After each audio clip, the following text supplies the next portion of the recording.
kanza mutwana babatereka reka we nago muhuye nago umukobwa yarize umukobwa ukuntu ameze ko madamu wanje yakoze mu murenge wa Gisozi ari umuyobozi uvo mu nago yoroshye naye fatero nakuswe ni mu butaye bwa danje yakuvuga ijambo akimane kumwe nanje muve ngo amen tagenda cyagutindwa kuvuga ijambo mazunda atoka ngatumva rero wa mubazo barambaza ubuse wona muhurimo koko ubirebye ko banambwiye wirebye ukireba neza niyo mukobwa wona mungana bakusibazo biracanga Yesu rashimye biracanga neza ngiminwa hano atako Imana avuganye nawe noneho agatega nzamutwara nuki tinjya nzamutwara nditahira ndasenga muve ngo amen Imana ibijyamo bundi Imana ibirimo nago bigorana noneho rero ari batsira nereka mwibatsinda abantu bakwiteye amashimana bacuranga kuri ne baye musaza kuri akote yabaga akote Irembo Ryera TV Irembo Ryera TV banibutse iminsi ya kera ndambura Imana amoko ngewe ndambura Imana amoko nibutse iminsi ya kera katwene ku ijambo ry'Imana tuze gusenga dufata umwanya wo gusenga dushimiye mwarimu wangire icyizere twaravuganye mva ngo makoza ngama kanserege kuko ngaha naho nakunda kwambara kote kera cyane nize maza kera cyane nambara kote nkavuka Imana ariko nyine ndi mu ishuri ry'Imana rero mwarimu Imana mumugisha mu izina rya Yesu bagabo n'inshuti yanjye n'umukozi twahuriye ahantu kibagabaga kwa kabiri turavuga imbaga z'Imana reka tuvuge ku ijambo ry'Imana rero kubara 14 ho dusomye Niwiteka twishimira azatujya mu gihugu akiduhe agihugu cy'amata n'ubuki ariko bango cyakwa nimugomere Uwiteka nimubatinye ndashima ko Imana yamaye kuvuga Yesu ashime cyane ubundi ntabwo nzi kuvuga neza nabaga ijambo ndimaka ntabwo nzi kuvuga neza usigaye mvuga neza bikemera kubera Imana ngomere macyobahe rero ijambo dusomye ry'Imana aba ni Abisiraheli ubwo bari ku musozi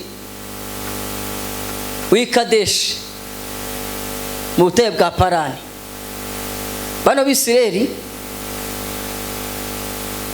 Imana ibagira icyizere Imana bavanye ahantu habi cyane hagiye hatandukanye bavana muri Egiputa bava inyanja itukura barambuka bagira mu butayu bagezeyo Mose umukozi w'Imana cyangwa wari ubira delegation y'Abisiraheli Mose Imana imutegeka yuko aturanye abagabo 12 yamakuba aturanya akaba bakajya i Kanani gutata igihugu cy'i Kanani mu kuva mu muryango wa Rubeni kuya muryango wa Benyamini kare bana 12 ba Yakobo hose ava mu umuntu umwe ari Karebo na Yesu naho bari barimo ari 12 abagabo 12 bagira icyizere bageze mu gihugu cyararwose Kanani bagezeyo bagitata bagira n'igihugu cyiza cy'amata n'ubuki bavana imbuto nziza rwose pe bazana inkuru rwose igihugu twakiyizemo dore ngiki mbona imbuto ngisi ariko barangije abagabo 10 bose bahuza inama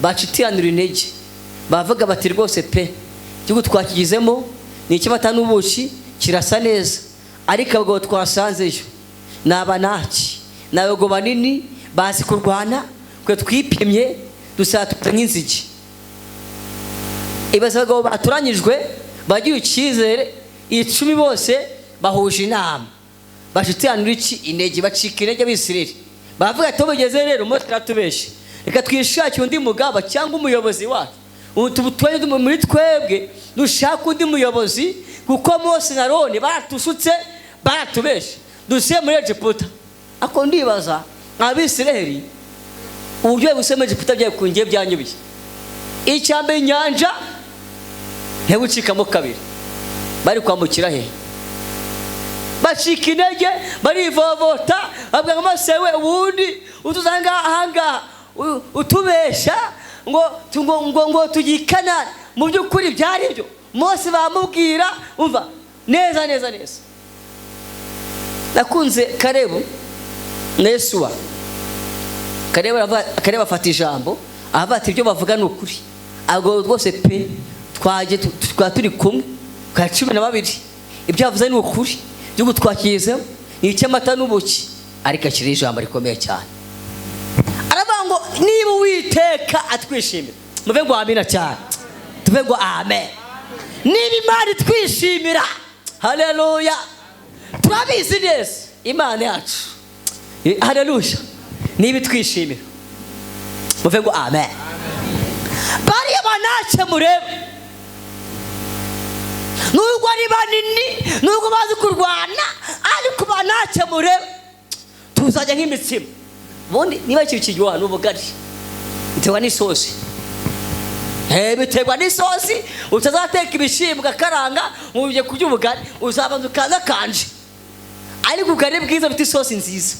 Isosi abantu bazi guteka babazi guteka bagashyamo ikintu cya tayari bagutamo ibirungo bitandukanye agasosi keza muve ngo amen. Ubundi rero abantu bazi gusonga ubugari buri abantu bose ntabwo bazi guteka ubugari hari muzi gusonga ubugari kandi ubugari bwiza bari ubugari buri mwayini muve ngo amen bworoshye kandi munakomeho gatoya kugira ngo ukase ucyo ubugari tega n'isosi ukoza mu isosi tayari ukivanga ushaka urimo uhita bwijyana. Nakunze Kalebu haleluya aravuga ngo baramureba abanace mureba nubwo ari banini nubwo bazi kurwana ndabizi neza Imana yacu haleluya niba itwishimira haleluya n'Imana itwishimira niba tureba neza barabanace mureba tuzajya nk'imitsima tuzabira bunguri ntabwo bazatugura ni bunguri bunguri haleluya bunguri tanishima cyane. Kalebu ngakomeza iteraniro Abisirayeli bari bacitse intege. Abisirayeli batangiye kugwa mutima. Abisirayeli tujye muri Egiputa uko runanga tuzafira. Kalebu akomeza iteraniro atabwa isezerano muve ngo amina cyane. Mose afata ijambo haleluya haleluya y'umuntu avuze Imana neza Imana imuhemba neza kuvuga Imana neza muve ngo amina cyane. Imana irakwirata mwana wanjye ndi kumwe nawe uzakugira neza nubwo buri muze mu bugoyi Imana ikavugana nzakugira neza ni Imana ibivuze Imana izabikora ntabwo Imana ibeshya muve ngo amen haleluya. Mose bango rero Kalebu kuko akomeje abantu b'Imana ukabasujemo imbaraga. Kalebu we igihugu wagezemo Kanani ufitemo gakondo yawe n'abana bawe tuve ngo amira cyane. Mose undi bahise babyandika muve ngo amira cyane babate Kalebu igihugu yagezemo yakanagiyemo azakigiramo muve ngo Mose arasinya abate nk'umuyobozi ndabyemeje. Ana twasomye hambere akabi twasomye Yosuwa 14 ababisemaze bamaze kugira Kanani beke mabwiri umuntu wese wivovose agafata ibuye agiye gutera Kalebu n'Yesu bose baguye mu tayi cyetse Kalebu n'Yesuwa bonyine ko ari babiri bafite imyaka 40 munsi ya 40 komando abari munsi hejuru ya 40 bose baguye mu tayi kubera iki bari vovose ivovoteye Imana mu butayu n'ahantu ugera uve ngo amen. Ariko ubanye n'Imana neza ukinjira mu butayu ukabana n'Imana mu bukene uri kumwe n'Imana muve ngo amina cyane ije uguhembirwemba neza. None ngo Kalebu Yesu wageze ari Kanani ataba umuyobozi w'igihugu hariya. None ngo Kalebu we kuko Kalebu ubundi Kalebu ni izina ritari ryiza ugiye kumusobanura mu busobanuro bwacyo. Kalebu ni izina ritari ryiza bivuga ngo nakabwa gatoya yara kabwana niwe Kalebu ivuga. Sinimbwa nini bari imbwa nini burazo makire zaza hariye rwose zikuita inyama zimeze neza. Kalebu we gufisana akabwa nakantu we bamusuzuguye izina bamuhaye ko Kalebu ngo ntabwo ari umwisire nyirizina. Ntabwo umwisire nyirizina bava mwise Kalebu. Aho Kalebu izina Kalebu bamwise ntabwo byatumye afa ntabwo byatumye atavuga Imana neza. Muve ngo amira cyane yavuze Imana neza. Wowe uvuga Imana neza amaze nk'unge zirorera ni izina rya kera. Ni bake twiri izina nzirorera ni bakeya ni bake cyane. Wozi nini yari minisitiri zirorera abane bo sinzi nuko muve ngo amira iri zina nzirorera narirebeye nangiye kwirihinduza ngiye gufatiranga muntu ngiye kwitwa Mugisha ko bangundiza Mugisha umwana wa mbere yitwa Mugisha namwise Mugisha nuko yitwa umwana wanje bati sizite abana banje nabi nzabita bamugisha Esiteri muve ngo amina ba Salomo amazina meza cyane muve ngo amina cyane uko niba yisenzirorera biteruko kubona ari inaganaga nenda kantu gato cyane rero navutse bati ntabwo bazabaho yaga 15 ntazayirenza kuko nanjye ngo bati nanjye bwaye sinzayirenza nta kintu nzimarira zirorera izina nziro ryatunye mvanga mu Rwanda ingeri Kongo abantu bameka nenda kantu gatukunu nazi no kugenda neza namye kugenda nkuse neza kugira nkuse neza kuna nagendaga ngwa hasi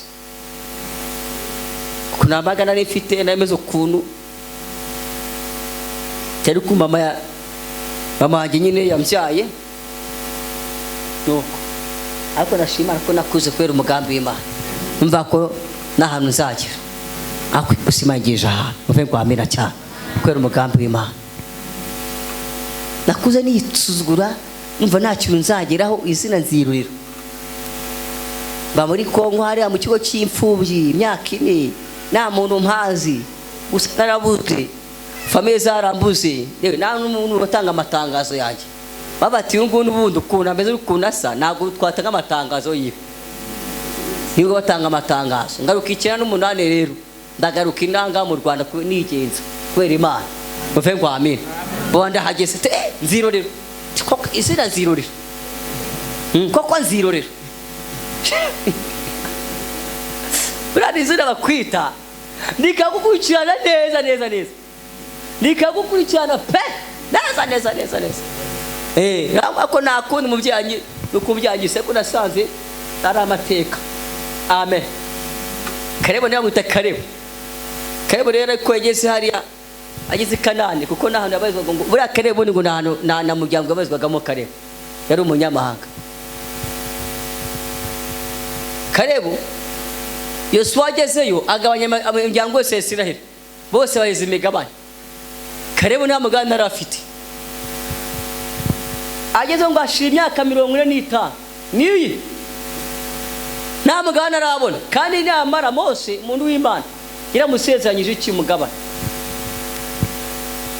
Kalebu ngo Mose ngafata umwanzuro abaje ndahagurutse ndagiye igihe yere nkodesha nzira mu Isiraheli bameze icumbi rero nkahava nkajya ahandi ibaze imyaka 45 uruze rero ko yamaze imyaka 45 uruze rero nta nafite kuba nta aderesi afite afata ko amugana ko Imana ko Mose umuntu w'Imana yavuga ko yuna kanagiyemo zakondo yanjye koko pe nemere koko pe nemere afata icyemezo ngafata umwanzuro ukomeye cyane ajya kure Yesuwa muve ngo amen ngahageze ava mwitwa Kalebu wahehe Kalebu izina Kalebu buse musere muta Kalebu uri umuntu waza kumuyobozi rero akwaza ibibazo sha Kalebu wahese wo muryango wuhe Kalebu nitwa Kalebu ku muntu mwajyanye gutata igihugu cy'Ikanani Mose umuntu w'Imana kubango ati rwose pe ndashaka umugabane wanje Mose yanyemereye muve ngo amina cyane ndashaka ko ndanje Mose yanyemereye bano ngo Yesu bati mva abigeze rero nakuze Kalebu yavuze ibintu bikomeye cyane yavuze ngo za mbaraga nafite cyagiye mfite imyaka 40 na n'ufite imyaka 85 ndacyafite za mbaraga ntago nasubiye inyuma ntago nashogoshye muve ngo hamira cyane uko narwanaga nkatabaruka nkatsinda na n'uyu munsi ndacyarwana muve ngo amen ati kandi no matanye n'Uwiteka Imana yanjye ndacyari kuba n'Imana yanjye neza ndacyabanye n'Imana yanjye neza muve ngo hamira cyane tuve ngo amen ako mwijwe hari Imana igira neza yitonda ndi muri niba turi ya Kinyinya kuko maze ndimo ndigishayo mfite icyo mvuga ngo gutumira Yesu gutumira nde gutumira Yesu ndimo ndabuhamye kubanya ukuntu nakoze bukwe Yesu ashimwe nuko ashaka umukobwa wize kandi kubera Imana niza y'Imana ngiye niza y'Imana kirona isima kireje k'Imana ifata imeza umugore wize muve ngo amen cyangwa bimbye ati nzago umugore wize kandi mbone n'ukuta amen kandi w'icyo ukuntu munini kandi narumye ndagasaza avuga se bizacaye hano rero musinjya kuvuga ijambo nageze baravuga ati undi wowe uruwaheye tivuka Kigali cyamanye ngo ku Kigali kigese abantu bameze nayamagara kote mwabonye hari aya patungo ngiye gutereta ye bajya kuvuga ijambo iki byose simane yonyine buri bari kunkubitirayo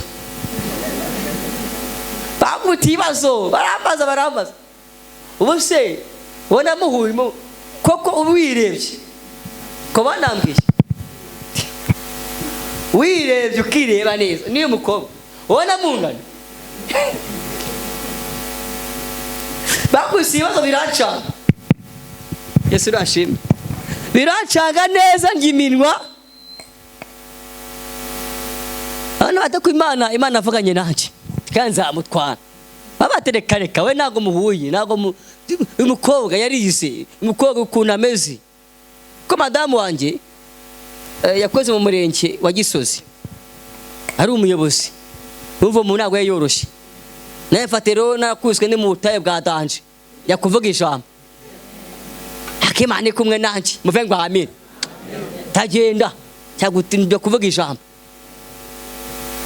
mazunda atoka ngatumva rero wa muhusore tinone n'umusaza uko none utarwose nunago nawe ko n'umusore babyanze rero nubandi umusotere kare ko umusaza uranduta dutadata bukwe kubera ubuzima nabaye umusaza nabaye gasaza utama bwarahombanye noneho agatega nzamutwara nuki tinjya nzamutwara nditahira ndasenga muve ngo amen Imana ibijyamo bundi Imana ibirimo nago bigorana noneho rero ari batsira nereka nk'ibatsinda abantu bakwiteye amashimana bacuranga kuri ne baye musaza ko ari akote yabaga ari akote ko kunari nini igiparo kitankwira none sentira ngiracitse icitse no nshaka umushumi ku mwenda mukecuru wa masenge mita nkuramo umushumi kuko pa ntago yankwiraga neza umva nefite umukandara wageni wacika nawe udodasheje nawe wacika nawe ucitse naho bitashaka umushumi uko ikote ryari rirerire n'ishati umuntu yamaye yagira ngo abene ahanga natebeshe ishati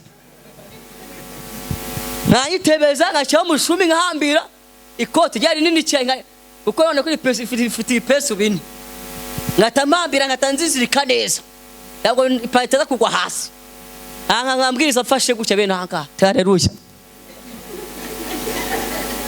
cyangwa itagwa hasi koraka mushumi hari je wasaka tufuka sanga ipandegese hasi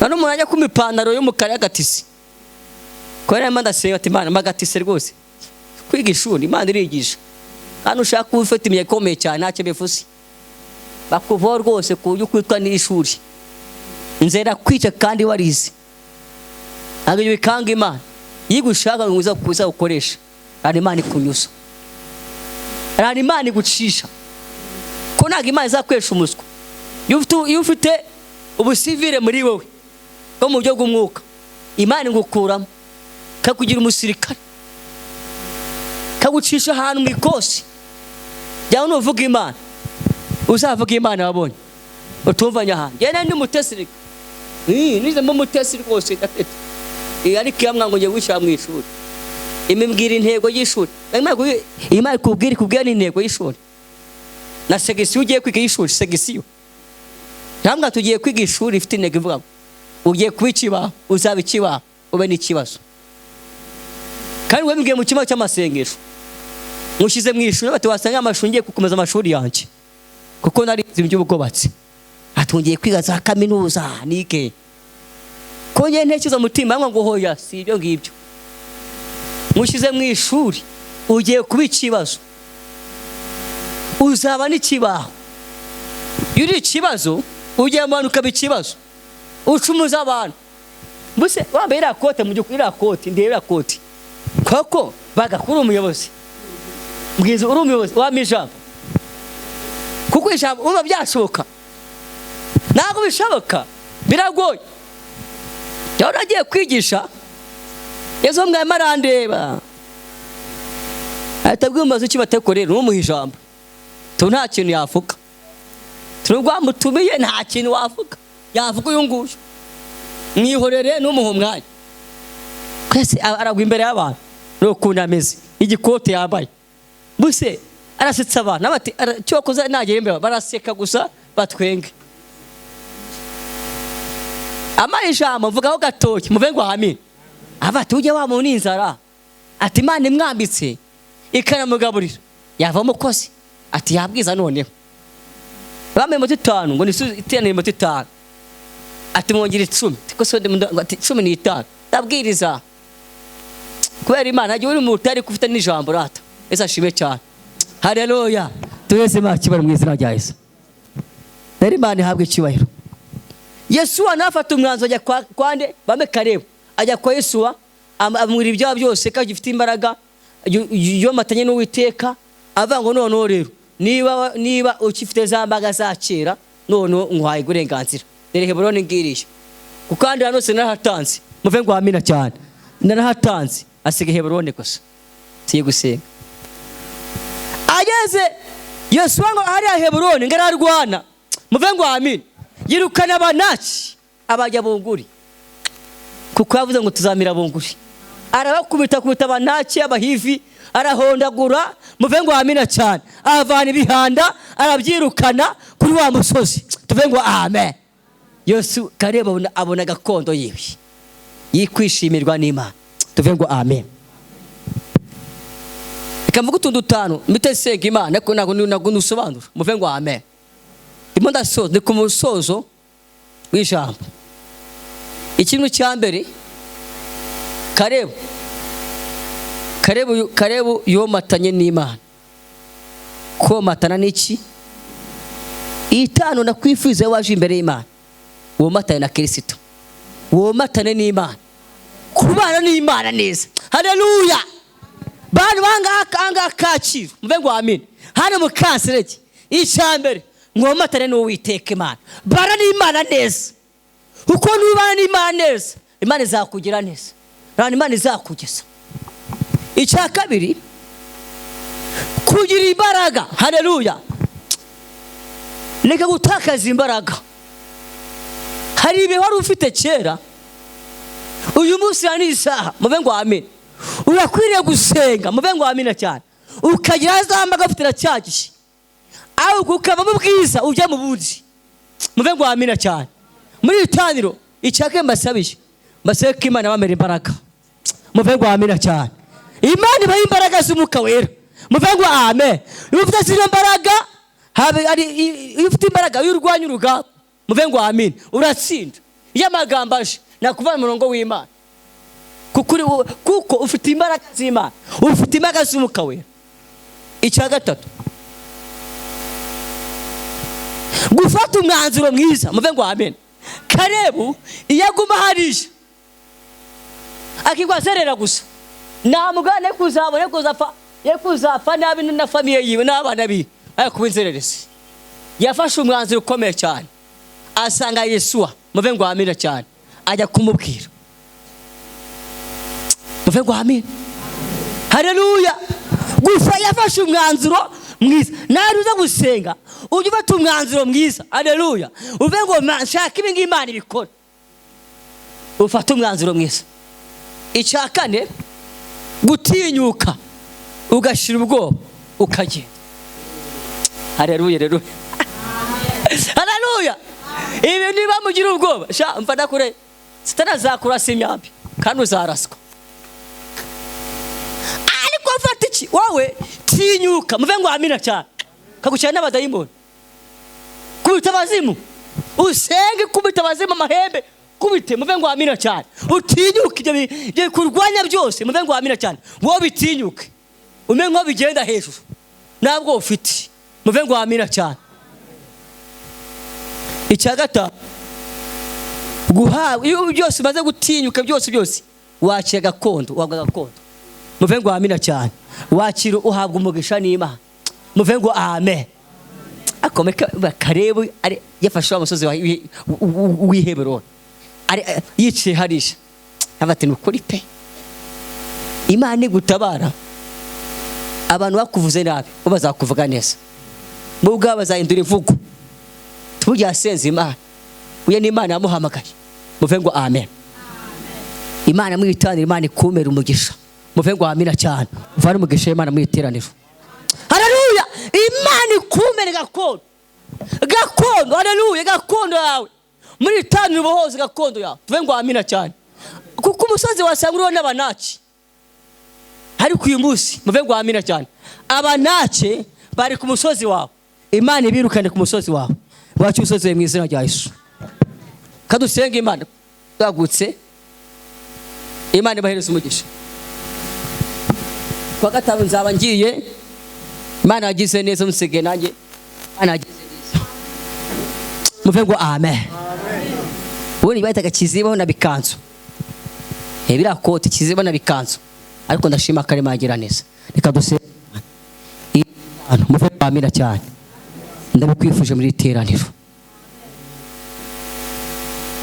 Mana data wa twese uri mu ijuru Mana ifite imbaraga kandi Mana yo kwizerwa twibutse iminsi ya kera twibutse ahantu wadukuye twibutse ahantu habaduvanye Uwiteka Imana ikomeye itanu n'ukuri Mwana umuntu wese waje imbere data umwishimire kandi Mwana numva kumwishimira data umuhereza umugisha yomatane nawe umeye gutinyuka abantu bamana ubwoba Mana data watwe turasenze Mwana muri itanu ryabera Mwana uyu munsi wa gatanu hano Kacyiru hano mu Kanserege haleluya turasenze dusabye imbaraga z'Umwuka Wera kuko iminsi iri imbere mu gihe kiri imbere uzatambuka niba ufite imbaraga z'Umwuka Wera haleluya aba babyeyi b'imbaraga z'Umwuka Wera bari abagabo b'imbaraga z'Umwuka Wera abasore n'abakobwa haleluya bari imbaraga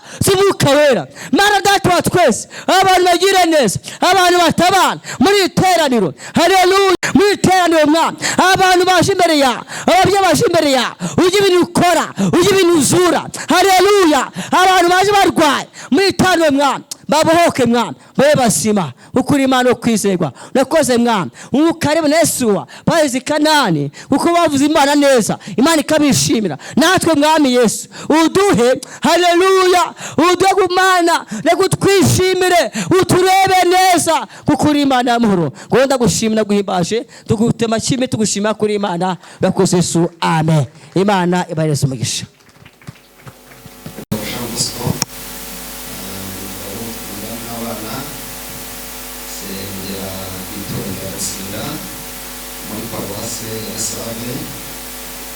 ikaze mubaye natwe tugire ikaze kandi b'Imana turafite intashyo muzo twakoze ubutumwa ahantu hatandukanye mu gihugu abera baratashye Imana bamushimira Yesu maze kumenya ko nzaza ahangaha iminsi ziko nzaza ahangaha nasenze Imana ndetse ndanategura umwigisha ndashimira Imana ko Imana yampaye icyo kuvuga. Imana yampaye ijambo ryiza rifite intego ivuga ngo kugisha inama Uwiteka. Kugisha inama Karizera Imana bamugisha mu izina rya Yesu. Abantu tuziranye bagabo iyo ugikirije ubuzima bumugisha. Twibukiranye ko twaje mu amasengesho atandukanye n'amateraniro. Amen. Kugisha inama ntabwo ari muyomba sisiko wanyu zishangazi, twaje kugisha inama Uwiteka. Kandi icyo dushimira Imana, inama zose Imana izicayemo. Yicaye n'ahangaha rero, ntabwo ari ahangaha mukanserege yicaye gusa, ijya yicara no mu nama z'incakura, yarangiza ikicara imigambi yazo kugira ngo zidasoza imigambi yazo. Turashimira Imana ko Imana inama zose Imana izicayemo. Tuzi utekane, ntusenge uhubagurika ufite igihunga, inama zose Imana izicayemo. Naho mu nama zaba biyicayemo kugira ngo irogoye izo nama zabo. Mumere Imana icyubahiro.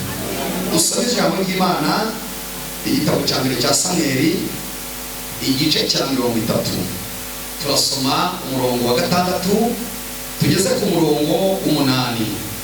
Igitabo cya mbere cya Samweli igice cya 30 umurongo wa 6 tugeze ku murongo waho w'8. Turi ku ijambo rifite intego ivuga ngo kugisha inama Uwiteka. Dawidi akurikira iminyago ayifatira mu nzira ayigarura, maze Dawidi arababara cyane kuko abantu babwangarira kumutera amabuye. Abantu bose bari bafite agahinda, umuntu wese abajwe n'abana be b'abahungu n'abakobwa. Ariko Dawidi yikomeza ku Uwiteka Imana ye. Maze Dawidi abwira Ebeyatari umutambyi mwene Abimeleki ati, ndakwinginze nzanira efodi hano. Nuko Ebeyatari azanira Dawidi efodi. Dawidi ahera ko agisha Uwiteka inama ati, ninkurikira izo ngabo nzazifata. Aramusubiza ati, zikurikire kuko utazabura kuzifata ukagarura byose. Amen. Ni Imana impaye. Munyemerere ndabinginze muri Yesu Kristo, mumpa amaso tuganire.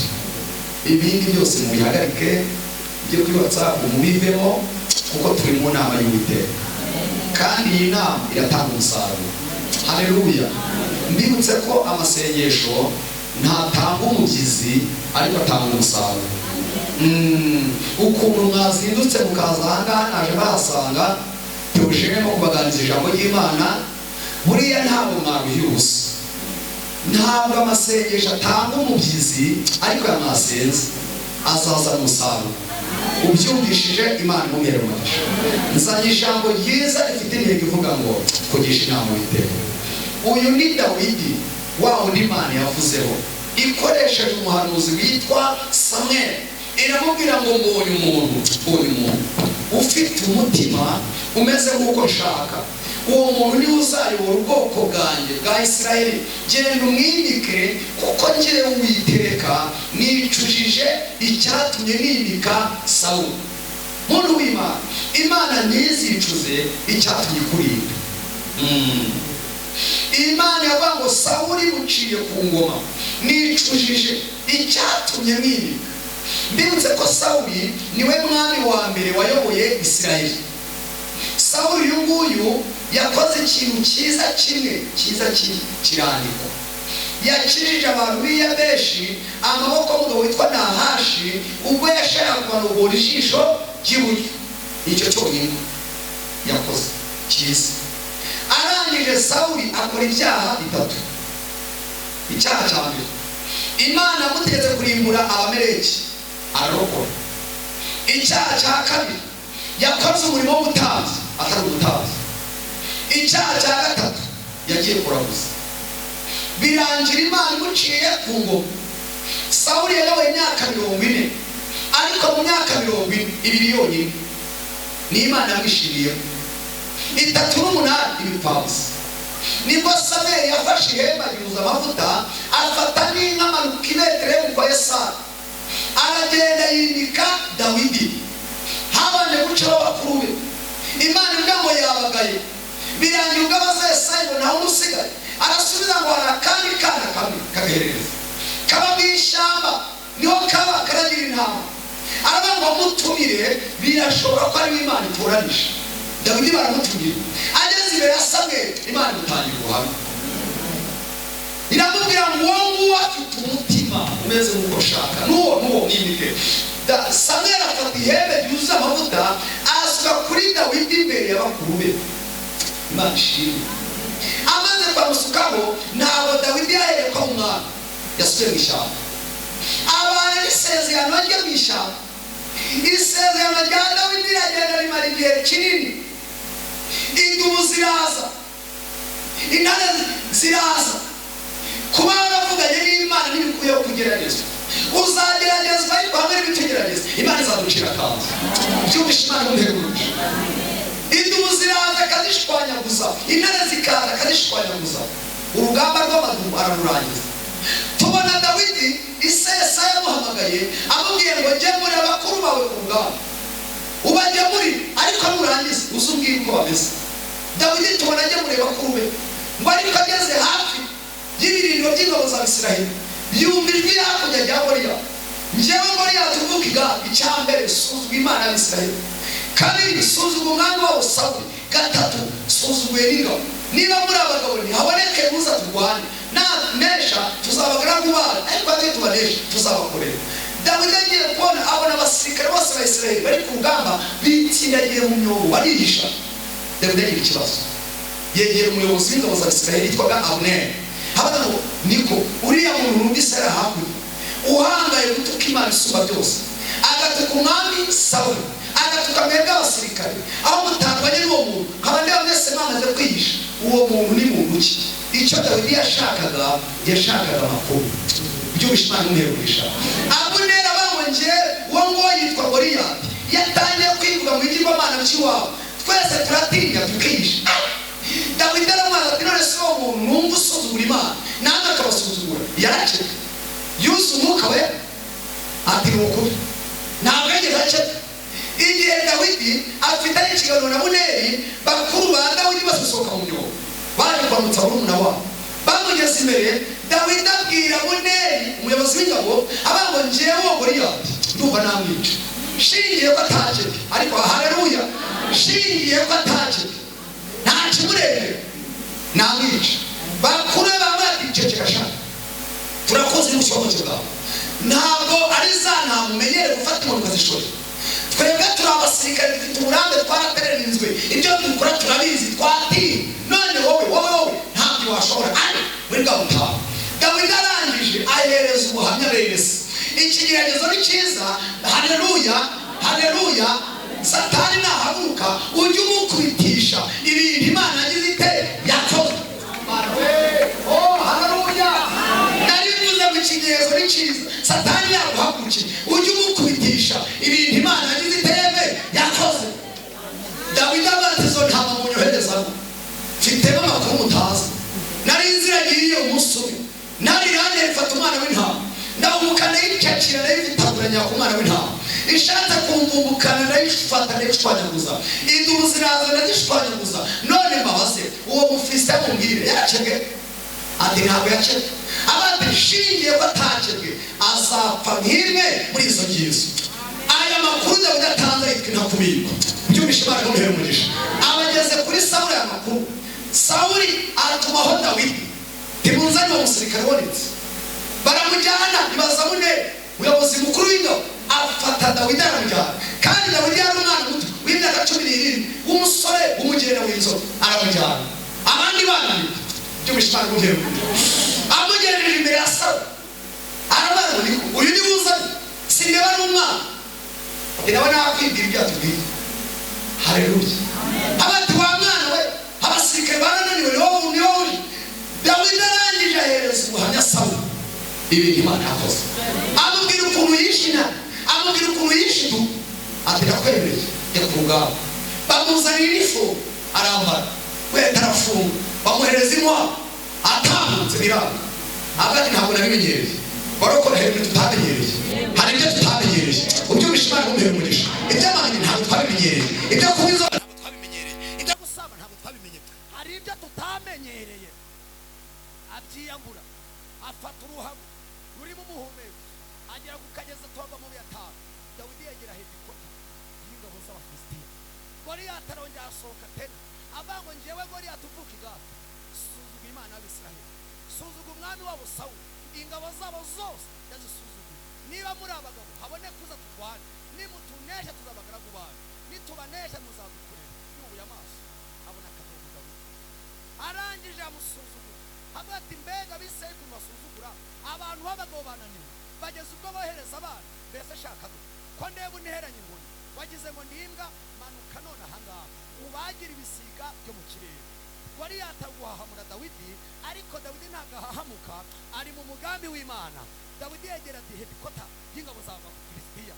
Dawidi warangije abwira Goliyati avuga ngo wanteranye inkota n'amacumu, ariko njyewe nguteye mu izina ry'Uwiteka Imana ya Isiraheli. Iyo wasuzuguye uyu munsi ndaguca igihanga, ingabo zawe, intumbi z'ingabo zawe ndazigaba ibisiga byo mu kirere. Dawidi avanaho umuhumetso akawukiramo ibuye, Dawidi arakocinga, Dawidi arazunguza. Kandi mu bintu Goliyati yize, ibyo kuzunguza ntabwo yabyize. Ibi ntabwo yabyize kuri kadete yakoze, kuri parakomando yagiyemo, ingi ntabwo yigeze abyiga. Ibi ni ibyande, ni ibya Dawidi. Haleluya! Kuko atabyiza atanabizi, yari yambaye urugofero utuma atabireba neza, yakuzamura ikirahure. Azamuye Dawidi ahitarekura, umwuka arariyobora rikubita mu gahanga kwa Goliyati. Goliyati mu gupfa kwa Goliyati ntabwo yapfuye ajya imbere gutya, ahubwo yapfuye ajya inyuma areba iyo mu ijuru, ya indi yasuzuguye aba yikubise hasi. Amayesikoti amwesikotinze, aho batarwanye bajugunya hasi ibyo bafite, bakizwa n'amaguru. Dawidi aravuduka asanga Goliyati yaguye ku bindi ntwaro ziwe, amuhagarara hejuru amufunga kaci. Fata inkota ya Goliyati, inkota ya Goliyati niyo yamukozeho. Ntabwo Dawidi yakoresheje inkota ya Goliyati. Ibyo bicuriye nibyo byabahitanye, ibyo bicuriye nibyo byabahitanye. Afata inkota ayimucisha iki? Igihanga, agifata mu ntoki. Ingabo z'Abisiraheli aho zari ziri mu myobo, zivumbuka mu myobo, zigerekana abasigaye, bagenda bafunga kaci, bafunga kaci, bafunga kaci. Dawidi ngo arangije abwira Abuneri atabasirikare utashye, urugamba rurarangije, igihanga gifata mu ntoki, intwara abasirikare bataye aziko mu mutwe. Arangije barazamutse, bageze mu mujyi witwa Yerusalemu, basanga igikundi cy'abagore bari mu mirimo. Abagore babonye Abuneri n'abasirikare batashye ati nimutubwire ko muvuye ku rugamba. Goliyati amakuru ati nimuceceke, ibyo byarangiye. Abagore imirimo barayihagarika, ati tubwire neza, banambuye uwambye byagenze bite, ninde wamuhangaye? Barabasubiza ngo uwamwishe yitwa Dawidi. Ayiwe, abagore barangije bahita binjira muri ritime. Nta dirije wari uhari, nta dirijante wari uhari. Babona indirimbo ifite ibitero bibiri. Igitero cya mbere kivuga ngo Sawuli yishe 1000, naho kigarukira. Icya kabiri kikavuga ngo Dawidi yica inzovu. Iyi ndirimbo yitwa intakumirwa, sifa kwa Mungu. Ibigeze kuri Sawuli, Sawuli ati niko uyu mwana wagiye ku rugamba umunsi umwe, bamubazaho inzovu, njyewe bambazaho 1000, amajwi arayandushije. Nashiduka ari umwami w'Abisiraheli, njyewe ndi rubanda. Uhereye uwo mwanya Sawuli atangira kwanga Dawidi, ariko nubwo amwanga, umugambi w'Imana uracakomeje. Unyikije Imana imuha umugisha. Haleluya! Rangije yari yamusezeranije ibintu bibiri. Haleluya! Yari yamusezeranije ibintu bibiri, ko yica Goliyati atazabimuha. Amuhereza icyambere, amugira umutware w'ingabo 1000. Dawidi agatabarana nabo, bagatabaruka nta n'umwe ukomeretse, bituma n'ingabo zikunda Dawidi. Dawidi kudupanga neza. Kabiri, Sawuli ahamagara Dawidi ati mwana wanjye, imitabarire yawe n'imitabaruki biranezeza. Ndumva ngiye kugushingira wa mukobwa nakubwiye witwa Mikali, ariko ngo ngiye kumugushingira mwana wanjye, nta nkwano z'inka shaka, nta n'inkwano z'amafaranga shaka, undi zo mubu. Ahubwo ikintu shaka, shaka ibinyita 100 bicebwe ku bagabo b'Abafilisitiya. Impamvu yaramwatse ibinyita si uburyo bwo kumwohereza inkwano, yagira ngo ajye mu Bafilisitiya aho yishe Goliyati agende bamutsindeyo, ariko ntabwo cyari igihe cyo gupfa. Umugambi w'Imana wari ukomeje. Dawidi arangije afata ingabo ze, amanutse yinjiye mu misho. Akigerayo rero, ibinyita bivugwa ntabwo ari gukata amakoti gutya, oya, ni ugufata abagabo 100 ukabica, warangiza ukabashahura. Icyo mvuze abantu bakuru bacumbishije. Arabicije noneho yatakuye Desi, abagabo Desi arabica, arangije abashahura, ibinyita byabo bizamukana ku mbehe bitigita. abizanira Sawuli. Abango wantumye ibinyita 100 nkuzaniye 200 byose bijyana. Sabango niko aba bose wabishe ati nabishe, dore umukobwa nguyu uramutsindiye. Amaze kumushingira Sawuli aterwa n'abazimu, abadayimoni bataka Sawuli. Sawuli arasara, ibisazi biramufata, abadogiteri bashakisha indwara barayibura, bakubitamo ibyumvirizo, ibipimo, indwara yabananira. Mbibutse neza yuko hari bitavugwa n'ibinini. Hari ibyo ujyana Faisal bikanga, wabijyana Indera bikanga, wabijyana Sayashika bikanga, wabijyana kwa Nyirinkwaya bikanga, ariko wabizana mu Kanserege kwa 5 mu gitondo, wabizindukana kwa 5 mu gitondo bikemera mu izina ryande yaye. Barabango twebwe turabaganga twarize ariko biratunaniye. Hari umuganga tuzi witwa Dawidi, niyo wamukiza. Umva ikiganga cya Dawidi. Dawidi baramuzanye ngo yifitiye inama, ageze imbere ya Sawuli akiregera imijya gusa, abazimu bamuvamo. Sawuli arakira. Mu gukira kwa Sawuli agufatira icumu ngo aritere Dawidi, umugiriye neza. Arirekuye rifata igikuta, arekura irya kabiri rifata igikuta, arekura irya gatatu rifata igikuta. Aya macuma avuze iki? Satani yagushaka gukenyura. Muri genocide arakubura, barakuroga arakubura, bararaguza arakubura, amahembe araza arakubura, ohereza inkuba arakubura, impanuka ziraza arakubura. Bizafata ubusa mu izina rya. Impamvu nuko umugambi w'Imana uraca komeje. Ababyumva mutanga abandi muzitere hakiri kare. Hangije hashize iminsi Sawuli aravuga ngo Dawidi ndamwica umunsi, ndamwica. Abwinga bati ngo bazanje tugende dufate Dawidi. Baraza ngo bageze ahantu mu ishyamba.